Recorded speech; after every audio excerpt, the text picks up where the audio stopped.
Осы орайда біз балалар үйінің санын азайтып, біртіндеп жабуға, немесе олардың форматын толықтай өзгертуге мүдделі болуымыз қажет.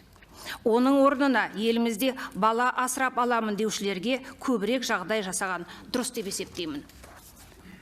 Жалпы, балалар үйі жетімдерді әлеуметтендіру бойынша тиімді жұмыс жасай алмай отырғаны жасырын емес. Сондай-ақ, көп жағдайда балалар үйінің жетекшілері балаларды асырап алғысы келетіндерге немесе патронаттық отбасыларға беруге ниет білдірмейді.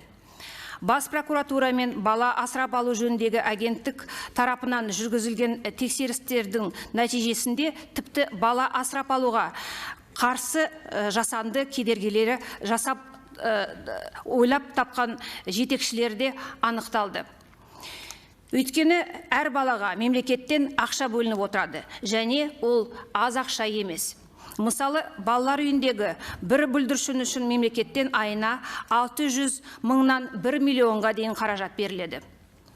Осы қаражатты бала асырап алғысы келетін отбасыларға қолдауға бағыттасақ, бала үшін бұл әлде қайда пайдалы болатыны анық.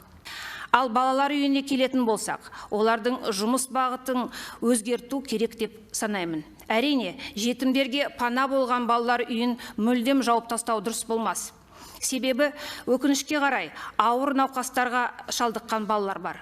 Олар көп жағдайда балалар үйінде қалып жатады. Демек, балалар үйінің жұмыс жүйесін осындай бүлдіршіндерге көмек көрсететін реабилитациялық орталық ретінде қайта қарастырылған жөн. Ел болып, қорғансыз жетім сәбилерге көмек қолын созайық.